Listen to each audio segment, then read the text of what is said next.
আমরা মুভিটা দেখবো বলে ভাবছি, আমরা মুভিটা দেখবো বলে ভাবছি। এইরকম সেন্টেন্স তোমরা ইংরেজিতে কিভাবে বলবে? এই ধরনের সেন্টেন্স বোর্ডে আরো কিছু আছে, তোমরা দেখে নাও। যেমন দেখো, তারা গেমটি খেলবে বলে ভাবছে, আমরা মুভিটি দেখবো বলে ভাবছি, আমি এক কাপ চা পান করবো বলে ভাবছি, আমি ইংরেজি শিখবো বলে ভাবছি। এই প্রত্যেকটা সেন্টেন্সে তোমার একটা কমন জিনিস দেখতে পাবে, তুমি বলে ভাবছি, বলে ভাবছি, বলে ভাবছি বা বলে ভাবছো। এই সেন্টেন্স গুলো আমরা কি ট্রান্সলেশন করবো? থিঙ্ক অফ, এই ফ্রেজটি ব্যবহার করে আমরা এই সেন্টেন্স গুলা ট্রান্সলেশন করবো। তাহলে এসো এই সেন্টেন্স গুলো আমরা ইংরেজিতে ট্রান্সলেট করি। দেখো প্রথম সেন্টেন্স দেখো, আমি ইংরেজি শিখবো বলে ভাবছি। তাহলে সেন্টেন্সটা কিরকম হবে? আই থিঙ্ক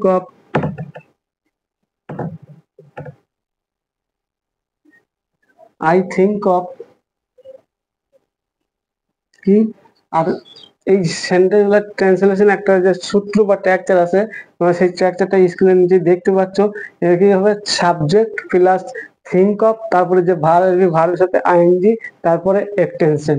এসো আই থিঙ্ক অফ, তারপরে কি শিক্ষা ইংরেজি কিছু লার্ন, ওর সঙ্গে আইএনজি যোগ করে লার্ন নেই, লার্ন এল লার্নিং ইংলিশ।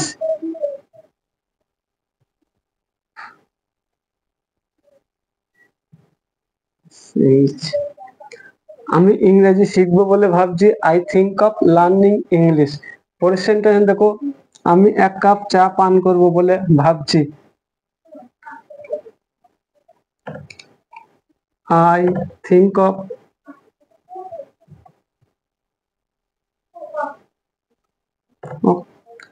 পান করা বা খাওয়া, ইংরেজি আমরা হ্যাভ বলতে পারি, এটা ড্রিঙ্ক না বললে আমরা হ্যাভ বলবো। হ্যাভের সঙ্গে আইন যোগ করে having, having, I think of having a cup of tea.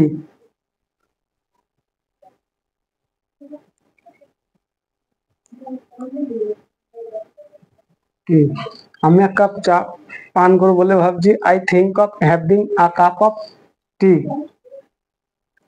Question দেখো, আমরা মুভিটি দেখবো বলে ভাবছি,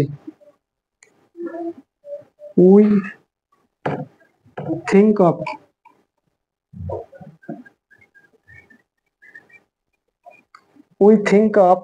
ওয়াচিং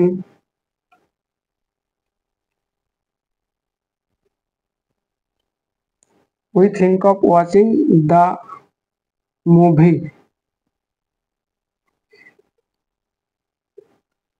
আমরা মুভিটি দেখবো বলে ভাবছি, we think of watching the movie. কোয়েশ্চেনটা দেখো, তারা গেমটি খেলবে বলে ভাবছে,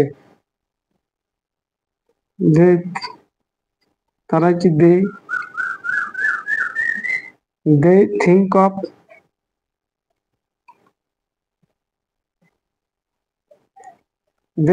অফ তারা কি করবে? গেমটি খেলবে, প্লেইং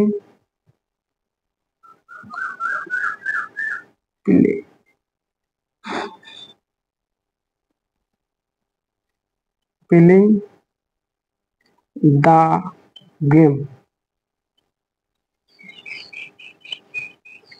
তারা গেমটি খেলবে বলে ভাবছে, they thinking of playing game. Sentence গুলো আরেকবার দেখো, আমি ইংরেজি শিখবো বলে ভাবছি, I think of learning English. আমি এক কাপ চা পান করবো বলে ভাবছি, I think of having a cup of coffee. আমরা মুভিটি দেখবো বলে ভাবছি, we think of watching the movie. তারা গেমটি খেলবে বলে ভাবছে, they think of playing the game. এই ভিডিওটা যদি ভালো লাগে, লাইক কমেন্ট শেয়ার করে